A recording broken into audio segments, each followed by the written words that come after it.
ایک اور واقعہ یاد آ گیا، میہ فارقین شام کا شہر تھا اور اس کا قلعہ تھا پہاڑ پر.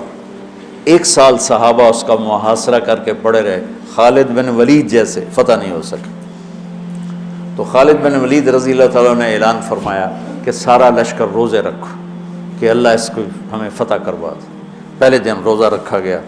خالد بن ولید افطاری کے لیے خیمے میں آئے تو افطاری کوئی نہیں تھی، تو ان کو خیال آیا غلام میرا بیمار ہوگا، انہوں نے پانی پی کے روزہ افطار کر لیا. اگلے دن پھر ان کو خیال آیا، اگلے دن آئے تو پھر افطاری کوئی نہیں، پھر ان کو خیال آیا کہ غلام بیمار ہوگا، پانی پی کے افطاری کر لی. تیسرے دن پھر افطاری کوئی نہیں تو اس کو بلا لیا، کہا بھائی خیریت ہے، آپ بیمار ہیں؟ کہا جی نہیں. کہا میری افطاری نہیں ملتی مجھے. کہا جی میں تو روز رکھتا ہوں. کدھر؟ کہا جی خیمے میں. کہاں چلی جاتی؟ کہا جی مجھے کیا خبر، میں تو رکھ کے چلا جاتا ہوں. کہا اچھا آج پہرا دیں گے. تو جب اس نے لا کے افطاری رکھی اور یہ ایک طرف چھپ کے بیٹھ گئے تو ایک کتا آیا اور خیمے کے پیچھے سے وہ گھسا اور وہ جو روٹی پڑی تھی اس کو منہ میں ڈالا اور بھاگ پڑا. خالد بن ولید فرمانے لگے یہ کچھ اس کے پیچھے راز ہے. انہوں نے کتے کے پیچھے دوڑ لگا دی اور کتا آگے آگے، خالد بن ولید پیچھے پیچھے. تو وہ کتا ایک ندی سی تھوڑا تھوڑا پانی والی ندی میں گھسا، وہ بھی گھسے. آگے ایک چھوٹا سا سوراخ تھا اس میں گھس گیا. خالد بن ولید لمبا قد اور پتلے جسم کے تھے، دیکھنے میں لگتے تھے جیسے کوئی مکے دی مار ہیں لیکن انہوں نے پہاڑوں کو راستے سے ہٹا دیا. سیف اللہ، اللہ کی تلوار. زید بن، آپ نے موتا کا لشکر بھیجا تو آپ نے کہا تمہارے امیر ہیں زید بن حارثہ، یہ شہید ہو جائیں تو پھر جعفر ہیں آپ کے چچا زاد، یہ شہید ہو جائیں تو پھر عبداللہ بن رواحہ، یہ شہید ہو جائیں تو پھر جس کو چاہو امیر بنا لینا. تو خالد بن ولید رضی اللہ تعالیٰ عنہ کی پہلی جنگ تھی یہ موتا. اسلام لائے اور یہ جنگ پیش آ گئی، صلح حدیبیہ کے بعد کی بات ہے. تو یہ موتا اردن میں ہے، میں وہاں 2-3 دفعہ گیا ہوں، 2 دفعہ گیا ہوں.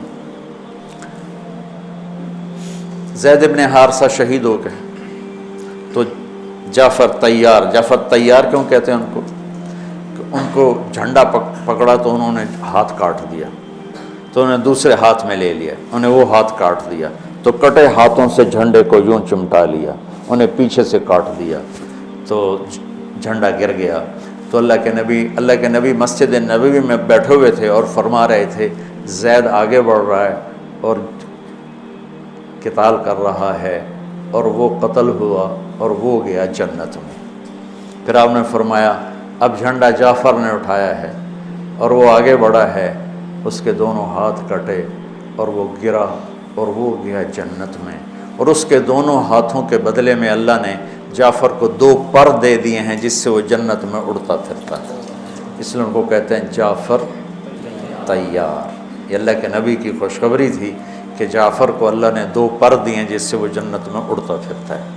پھر آپ نے کہا اب جھنڈا اٹھایا عبداللہ بن رواحہ نے، وہ آگے بڑھا، قتال کیا، قتل ہوا اور تھوڑے لمحے کے بعد فرمایا وہ گیا جنت میں. جھنڈا گر گیا، اب کوئی اٹھانے کی ہمت نہیں رکھتا. تو ثابت بن اکرم ایک انصاری صحابی ہیں، انہوں نے جھنڈا اٹھایا، کبھی جھنڈا پکڑو، جھنڈا پکڑو، ہاتھ سے نکل رہی ہے جنگ. تو لوگوں نے کہا تو ہی پکڑ لے، تو بدری آدمی. ثابت بن اکرم بدری صحابہ، کہا بھائی میرے بس کا نہیں ہے، کسی اور کو پکڑاؤ.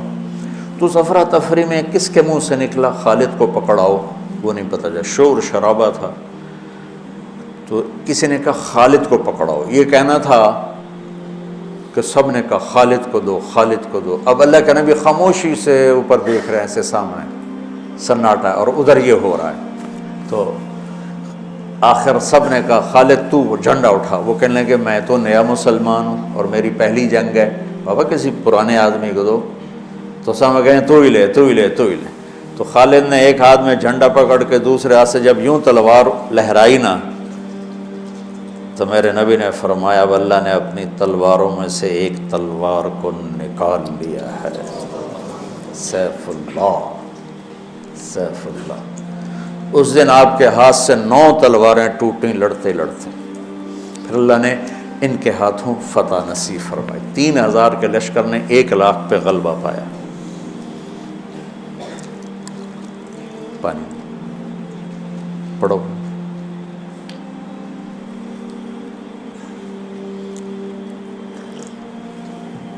تو وہ اس سوراخ میں گھس گئے تھے، پتلے تو چلتے رہے سے رینگتے وہ سوراخ قلعے کے اندر جا کے کھلا۔ اللہ نے روزے کی برکت سے ایک کتے کے ذریعے سے راستہ دکھا دیا۔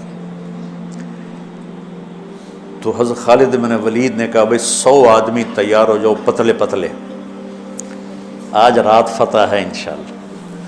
تو ان کو لے کے گھسے، صرف 88 اندر جا سکے، 12 ذرا تھوڑے سے ہیوی تھے وہ نہیں گھس سکے، تو 88 آدمیوں کو لے کر وہ اس سوراخ میں سے رینگتے ہوئے قلعے میں داخل ہوئے اور جا کے حملہ کیا، اور اللہ نے دروازہ کھول دیا، اللہ نے فتح نصیب فرمائی۔